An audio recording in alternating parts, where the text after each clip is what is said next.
இப்ப group study பண்றதுக்கு மறுநாள் லைப்ரரிக்கு போனா அங்க ரெண்டு பசங்களுமே வந்திருக்க மாட்டாங்க. என்னாச்சு அவங்க 2 பேரும் வரலன்னு சொல்லி கேட்டா, அவங்க 2 பேரும் வேற ஏதோ டாபிக் படிக்க போறாங்களா, அதனால தனியா உட்காந்து படிச்சிட்டு இருக்காங்க அப்படின்ற மாதிரி இவங்களுமே சொல்லி மேனேஜ் பண்ணிடுறாங்க.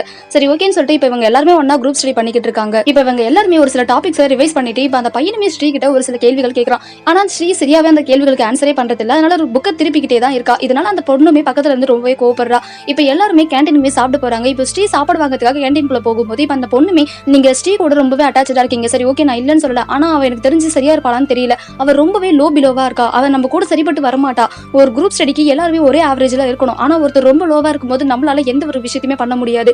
அவளால டெய்லியுமே பேசிக்ல இருந்து மட்டும் தான் போற மாதிரி இருக்குது. என்னால அது இருக்க முடியாது. இந்த வருஷம் எனக்கு லாஸ்ட் வருஷம் கண்டிப்பா நான் வாங்கி ஆகணும். அதனால என்னால உங்க கூட இருக்க முடியாது. வேணும்னா நீங்க வரணும்னா வாங்க அப்படின்ற மாதிரி சொல்லிட்டு அந்த பொண்ணுமே எழுந்து போயிடுவா. இப்ப இவங்க 2 பேருக்கு என்ன பேசுறதுன்னே தெரியல. அந்த நேரம் ஸ்ட்ரீமே வந்துட்டு என்னாச்சு அவ போயிட்டான்னு சொல்லி கேட்டா அவங்களுமே அவளுக்கு ஏதோ வேலை இருக்கு அப்படின்ற மாதிரி மேனேஜ் பண்ணிடுறாங்க.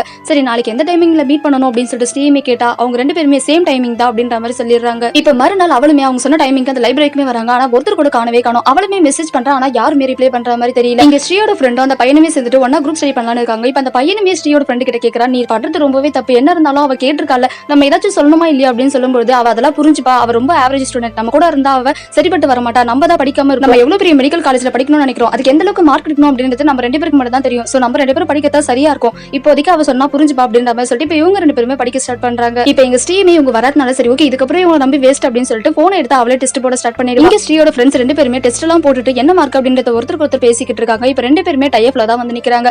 நம்ம 2 பேருமே இப்ப டைப்ல வந்துட்டோம். இப்ப நானும் நீயும் சரி 2 பேருமே ஒரே இதுல தான் இருக்கும். நம்ம 2 பேருக்குமே ஒரே கவர்மெண்ட் சீட் தான் அப்படின்ற மாதிரி சொல்லிட்டு போக இப்ப அந்த பையனுக்கு ஒரு மாதிரியா இருக்கு. என்னோட சீட்டை என்னால விட்டு கொடுக்க முடியாது. கண்டிப்பா நான் ஏதாச்சும் பண்ணியே ஆகணும் அப்படின்ற மாதிரி அவனுமே யோசிக்கிறான்.